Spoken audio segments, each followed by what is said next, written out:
Hey everyone, welcome back to another video. Today I'm going to talk about working with chenille yarn. There can be a lot of frustrations that come with it because it can shed really easily. Stuff can get snagged a little bit more easily as well. It can just be frustrating, and I figured out some tips over the years to make it a lot easier to work with. But first I'm going to talk about the different kind of types of chenille yarn that you can come across. So Loops and Threads has a Sweet Snuggles. The basic Sweet Snuggles is, let me find the label for you on here. So it is a weight 7. They recommend using an 11.5mm crochet hook. That's great if you're making like a blanket or a cardigan or something with it. If you're wanting to use it to make cute little buddies, I use an 8mm hook. Quite the size difference. But just after working with it for a while, so like some people recommend kind of comparing your hook size to your yarn width, and kind of if they're similar, then it's going to be a pretty good match. 8's just my preference. I'm sure the people out there who probably use up to like a 10 and are very comfortable with that.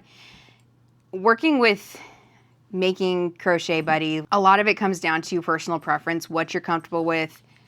Hook size is completely subjective on what you want to do. So I use an 8 with like the Sweet Snuggles. Chenille Home's a very similar one. And then there's also Sweet Snuggles Light. I don't have the label for this anymore, but I know that it is a 6 weight, so still considered a bulky yarn, just not as bulky as the Sweet Snuggles. As you can see, it is considerably thinner than the regular Sweet Snuggles yarn, between Sweet Snuggles and Sweet Snuggles Light. Very, very different. I'm pretty sure they recommend using like an 8mm hook. I use a 5mm hook.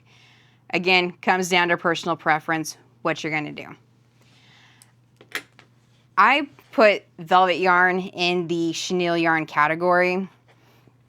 It's a 5 weight, so it's a little bit thinner. They recommend a 6.5 hook.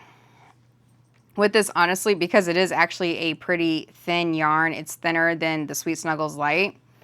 I use a 3.5mm hook. Sometimes I'll use a 4mm, depending on how I'm feeling that day.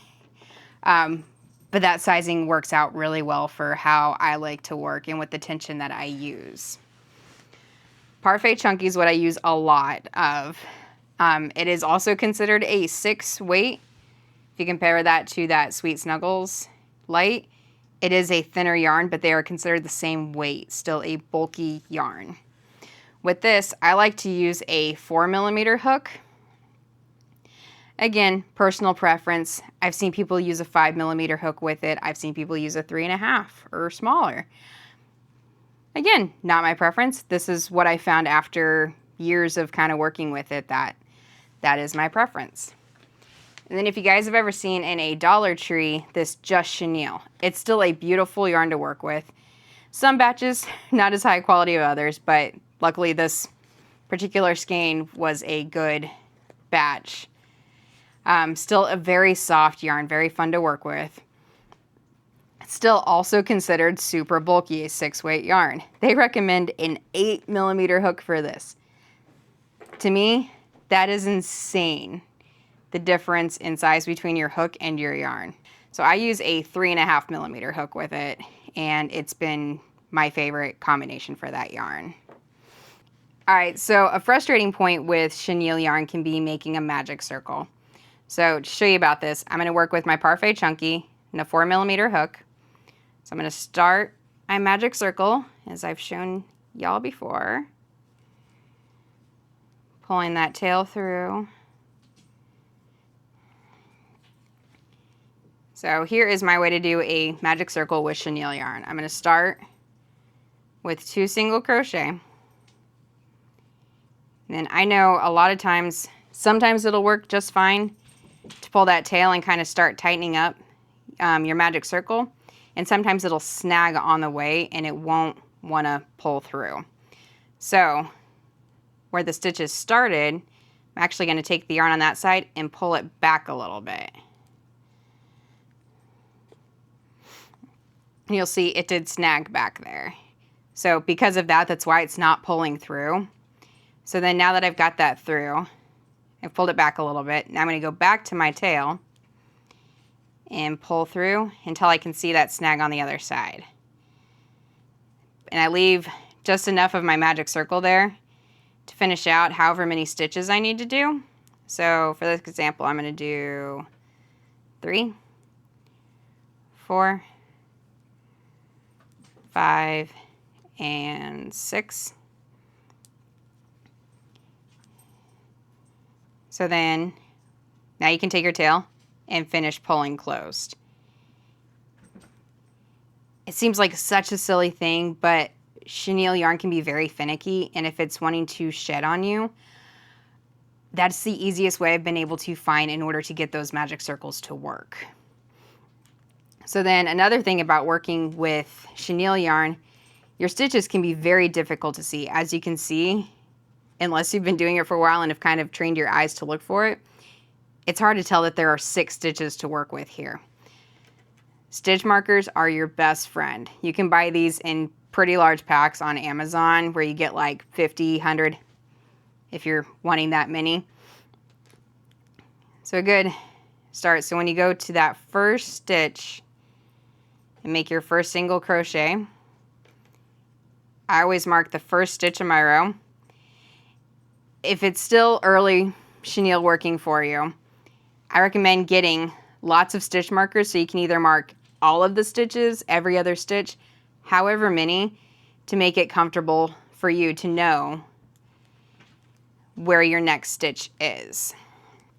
Because until you get a few rows in, those stitches can be a little challenging to see. And it's one of those things with lots of practice, you start getting used to seeing where they are.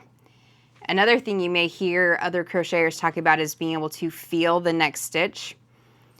What they're doing is they're taking whatever finger they're using on the back side of their yarn to kind of help stabilize where they are.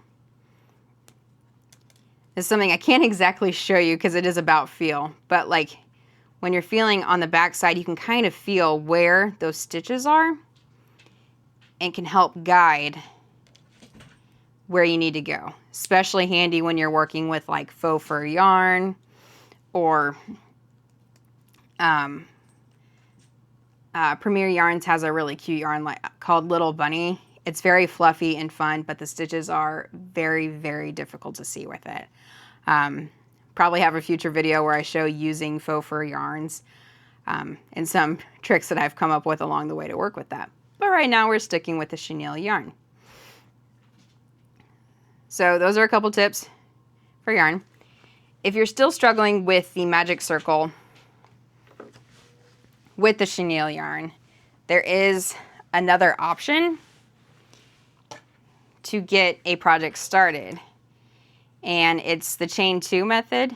So instead of creating a magic circle, you're going to start with doing 1, 2 chains, and then you're going to work all of your beginning stitches into that first chain, which is going to be the second from your hook. So like if I need 6 stitches, so there's 1, 2, 3, 4, 5, 6. And then you can kind of tighten on that tail, and it creates a very similar start without having to actually do a magic circle. Then your next stitch is sitting right there ready for you. Same thing, stitch markers, best friend always in making amigurumi. Stitch markers, always your best friend making plushies. And again, even sometimes I struggle and I just kind of dig in looking for the next stitch in there. But again, takes time, lots and lots of practice. Don't be discouraged if something is not just coming along nice and easy. It's a skill like anything else. You need lots and lots of practice.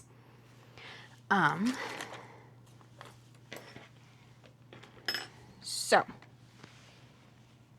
sewing with chenille yarn can also be another very big frustrating point.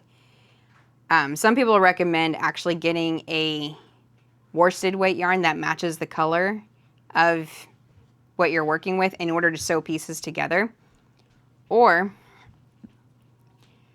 you can just kind of go for it and try sewing your pieces together. It's usually what I do instead of trying to have a matching worsted weight. But because what'll happen as you're sewing pieces together